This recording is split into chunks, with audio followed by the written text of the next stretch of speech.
Welo mar jotend migepe go nyakora mga jwang wang'eyo mag motendre kod wechego mag thieth. Kama piny owacho kokale migawo mar thieth olando ni gibedo akicha kod counties maromo 20 pacho ka e chenro mag gayo donjo mar tuo mar Ebola e pacho ka. Kwan joma tho kaluwore kod tuo Ebola medore e piny Uganda ka piny Kenya olando nono jowuoth madonjo pacho ka. Judith Omondi miyowa ler mathoth motendre kod wachno. Piny owacho ma Kenya rido okenge mar geng'o midhusi mar Ebola. Nyaka sani jokanyo mag migawo mar thieth koni onge jal ma oseyudi kod tuo ni pacho kae. Mak mana ni nyaka jo Kenya orido kanda e keto okenge mabiro geng'o tuo ni kuom donjo e piny Kenya. The country has not reported a case of Ebola. It is important, but that does not mean we lower our ante. We need to ensure that our antenna is at maximum so that when that case eventually comes, we can be able to pick it early and ensure protection of the public.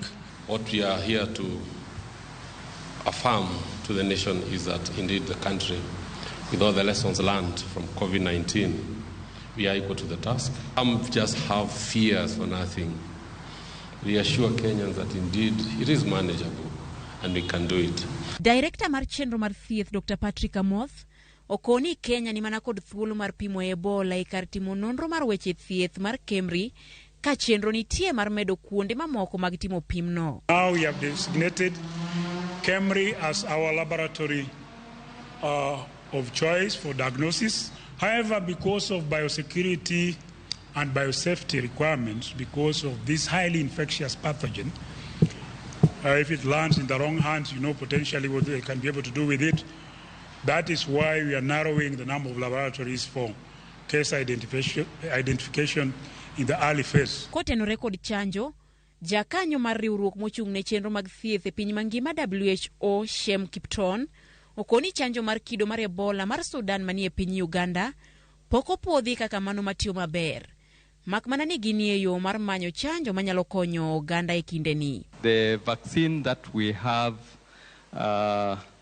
we do not have evidence that it's protective against this particular strain. However, there are ongoing development of at least 7 other vaccines which are targeting this particular strain, and WHO is working to expedite the process of evaluation to ensure that should it be required, then it will be available in the shortest time possible. Jopiny bende koro osieme mulo dend joma otho ewi wach ni ginyalo bedo kod tuoche ma oko yangi. Avoid touching or cleaning dead bodies, especially where people have died of illnesses of unknown cause.